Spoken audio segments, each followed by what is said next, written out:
Sa sibuyas po kasi, ang usually pong problema diyan kung naalala po natin, nagkaroon ng glut, oversupply. Kaya nga po, ang iba po nabulukan na, nagbenta po ng palugi. And then, nagkaroon ng pagkakataon din po na nagkulang. Naalala ho ninyo, panahon ni Pangulong Duterte, naghalos magkano? 700, 800 din po, di ba? Per kilo ng sibuyas, if you recall, no? Kaya importasyon po ang solusyon. Sa sibuyas ho ba, nakorek na ba ito? Kasi ang sinasabi dati po nila Ginoong Laurel Chu ng DA na ang solusyon dito yung cold storage facility na ang ibang farmers po cannot afford, no?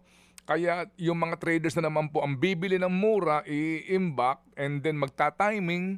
Oo, kapag po tumaas ang presyo, tsaka nila ito pakakawalan and they control the supply. Nakorek na ho ba? Doon sa sibuyas ho tayo muna. Yung sa sibuyas, certain may improvement kasi nga, unang-una, yung ginawa ng DA ngayon, they don't import sa panahon ng aanika. Ibig sabihin, panahon ng December, January, February, March, April, walang importation. Kasi nga, doon palang papasok yung, dahil nga, once a year lang ang sibuyas, so by April and May, doon mo palang makikita yung total harvest mo. At yung harvest mo na yan, Mm-mm. dahil nga ang sibuyas ay pwede mong i-store sa cold storages, matatansya mo na kung hanggang saan yung volume mo, no, yung stocks mo up to August or September. And then by September, after consultation, dun pa lang magde-declare ang DA kung ilan lamang ang import. Yung sibuyas, may improvement tayo, Sir Ted. Although, Opo. nagka-problema rin tayo sometime December dahil na-delay yung again because of itong mga extreme weather situations, na-delay yung pagtatanim. Kaya may move ang DA to import. Although ang sinasabi ng local, meron namang stocks. At again, ang problema po natin, Sir Ted, nakokontrol mo sa production side Pero yung sibuyas mo, umabot na ng 250, 200, 300 last December, again because of demand. Pero the same cost, the same landed cost mo siya na i-import. Ibig sabihin, 80 pesos, nandyan na yan, no? Again, imbis na kaya mo siyang ibenta ng 120 to 150 lang, umaabot siya ng 300. In fact, meron tayong MSRP po ngayon sa imported onions. Opo. Okay. Ibig sabihin, Ngayon kasi nare-resolve natin Sa yung Jason, opo, pause for a while. Kasi ngayon, ang sibuyas, mismo sa DA po, ano, ang pinakamataas, 250. Opo, ito ho yung pulang local natin. Ang imported nito ay 180, no? Pero 220 po ang pinakamahal dito. Mukha pong mataas pa rin ito. Kung sabi po ninyo na correct na ito kahit papaano, pero mukha pong sa presyuhan na may supply naman, mukhang hindi pa rin po kontrolado. Ano pong take? Bakit po nangyari yun? Opo, ang sinasabi natin certain na control sa production side Ibig Mhm. sabihin, Mhm.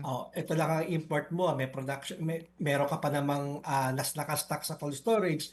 Again, because of yung vacuum mo sa gitna, ang presyo mo ngayon is 300 to 50 when in fact dapat nasa 120 lang. Opo. Yung iyong kasi yung sibuyas madali natin matukoy certain kasi lahat yan either imported o nasa cold storage. Wala Mhm. pa talagang local. Ang Mhm. local papasok pa lang by end of this month So Mhm. yun po, isang magandang halimbawa itong onions. Sinosolve mo yung production side pero yung sa retail side because of the vacuum sa gitna may problema ka. And dapat nga Okay. sa totoo lang mas madali ang sibuyas, Sir Ted. Kasi BPI, meron siyang inventory dapat ng mga Correct. importers. Correct. Yung mga importers na siya rin ang may-ari ng cold storage, dapat tukoy ng BPI ang kung nasa ng mga Opo. sibuyas na yan. Again, Opo. nakailang investigasyon sa Kongreso, Opo. baka kailangan ulitin sa DA. Nasosolve yung production side pero yung sa retail, sa consumer side, doon pa rin talaga Opo. namamayagpag. Okay. Opo. Because, again, 80 Sige. pesos lang dapat yan, landed Opo. cost o plus logistics. Opo. Kahit 150, okay na sana Pero, Mm. umabot ng 250, 300, talagang meron pong juma-jackpot araw-araw. Yung farmers, may jackpot tayo ng magandang ani, pero itong mga nasa gitna po, certain, araw-araw ang jackpot nila. Araw-araw Okay. talagang Pasko Sige nila. po. Mga kapatid, brothers and sisters, saan ka pa? Dito na tayo sa totoo. Dito na tayo sa True FM. Mga kapatid, mag-subscribe and follow po kayo sa social media accounts ng True Network PH. Yan po kami. Hanapin nyo lang True Network PH, Facebook, Instagram, YouTube, TikTok, and podcast.